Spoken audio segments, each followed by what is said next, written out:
صحابہ رضی اللہ تعالیٰ عنہ نہیں ہے، یہ آپ نے نہیں کہا؟ نہیں ایسا نہیں ہے، نہیں آپ نے کہا نہیں اس طرح نہیں ہے بات ہاں ہوئی۔ کس طرح؟ ہاں جی، تمام صحابہ کرام جو وفات تک ایمان پر قائم رہے وہ رضی اللہ عنہ ہے۔ جی جی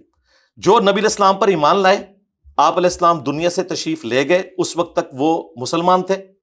اس کے بعد وہ ہو گئے مرتد، کوئی منکرین زکوٰۃ بنے، کوئی مسلمہ کذاب کے ساتھ مل گئے، ان کو ہم رضی اللہ عنہ نہیں کہیں گے۔ اسی طریقے سے نبی علیہ السلام کی مبارک زندگی میں بھی جو صحابہ کرام شروع میں ایمان لائے لیکن حضور کی زندگی میں دین کو چھوڑ گئے، جس طرح ام حبیبہ کا ہسبینڈ تھا عبید اللہ، ٹھیک ہے، وہ ہجرت حبشہ میں شامل تھا، ہجرت مدینہ سے بڑی ہجرت ہے ہجرت حبشہ، وہ پہلے ہوئی ہے، وہاں جا کے وہ کرسچن ہو گیا اور کرسچن مرا، حالانکہ وہ سابقون الاولون میں سے ہے لیکن وہ رضی اللہ عنہ نہیں ہے۔ یہ ٹیکنیکل مسئلہ میں سمجھا رہا تھا، اس کو سمجھیں کہ رضی اللہ عنہ وہ ہیں جو وفات تک اسلام پر قائم فتح رہے۔ مکہ کے وقت اسلام قبول کرنے والے صحابہ نے موت کے ڈر سے اسلام قبول کیا۔ جی یہ تو بخاری مسلم میں لکھا ہوا ہے، اچھا ان کو تو لکھا ہے، ان کو کس نے بتایا؟ بخاری مسلم نے فون کیا؟ قرآن میں لکھا ہوا ہے، قرآن میں لکھا ہے جی، سورہ توبہ میں لکھا ہوا ہے 4 مہینے کا ٹائم ہے، یا تو اسلام قبول کرو گے یا جزیرہ نما عرب چھوڑ کر چلے جاؤ گے، ادروائز جہاں پائے جاؤ گے قتل کیے جاؤ گے۔ یہ عذاب استحصال آیا تھا مشرکین عرب پر، جس طرح اگلے رسولوں کا انکار کرنے پر آسمان سے عذاب آتا تھا نا، سورہ توبہ میں آیا کہ صحابہ کی تلواریں میں نے مسلط کر دی ہیں ان لوگوں پر جو آپ ایمان نہیں لائیں گے۔ ہوا کیا اب کہ لوگوں نے اسلام قبول کر لیا، ان کے لیے ٹرم استعمال ہوئی ہے احادیث میں طلقاء، یہ طلقاء ہیں جو مسلمان ہوئے، اور ان کی مثال بخاری مسلم میں آئی کہ غزوہ حنین کے موقع پر ابو سفیان کو 100 اونٹ دیے نبی علیہ السلام نے، جی صفوان کو 100 اونٹ، جو تازہ تازہ مسلمان ہوا تھا، اور وہ آخری وقت تک کس طریقے سے اسلام کے لیے ریلیکٹنٹ تھے اور پھر اسلام قبول کیا۔ تو انصار مدینہ میں چند نوجوان تھے، انہوں نے کہا کہ اس شخص پہ اپنے قبیلے کی محبت غالب آ گئی ہے، رسول اللہ کے بارے میں بات کی، کلمات کفر تھے یہ، رسول اللہ کے بارے میں بولنا۔ صلی اللہ علیہ اچھا وسلم۔ بخاری مسلم کے الفاظ ہیں، ظاہر ہمارے پاس سورس آف نالج بکش ہے، میں نے آپ کو یہ تو نہیں فرمانا کہ مفتی فرماتے ہیں فلاں نے فتویٰ دے دیا، اس لیے تو میں کہتا ہوں کہ میرا جو لیول ہے اس میں بتا رہا ہوں کہ ان کے فتووں کی اوقات نہیں، ہم تو بکش نالج رکھ رہے ہیں الحمدللہ۔ یہ سارے کہتے ہیں سود حلال ہے، ہم کہیں گے سورہ البقرہ کی آیت نمبر 279 میں حرام لکھا ہوا ہے، جوتے کی نوک پہ تمہاری ڈگریاں، قرآن کے خلاف تمہاری ڈگری کو ہم کیا مانیں گے؟ ادھر بھی آئیں، بخاری مسلم میں آیا،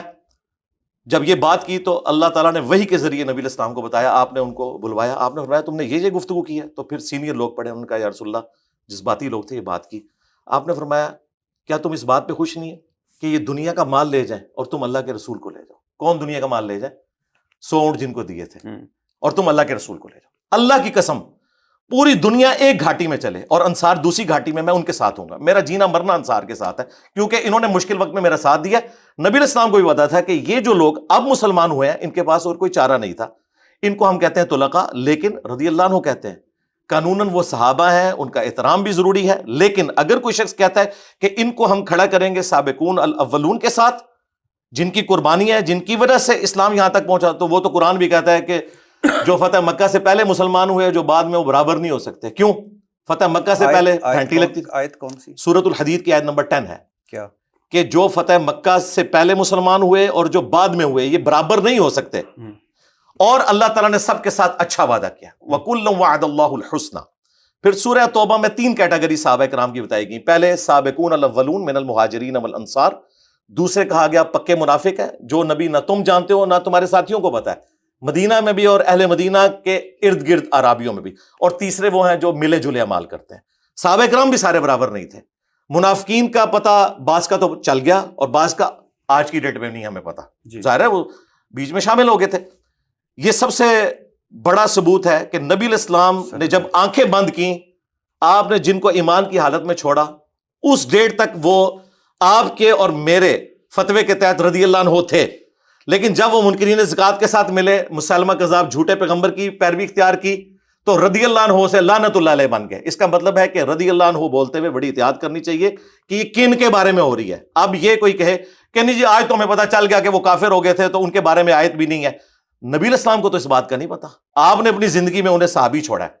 ٹھیک ہے؟ اسی لیے بخاری مسلم میں الفاظ ہے، میرے حوض کوثر پہ میرے ساتھی لائے جائیں گے، میں کہوں گا اصحابی، یہ تو میرے ساتھی ہیں، تو بتایا جائے گا یا رسول اللہ آپ کی وفات کے بعد یہ دین سے الٹے قدم پھر گئے تھے۔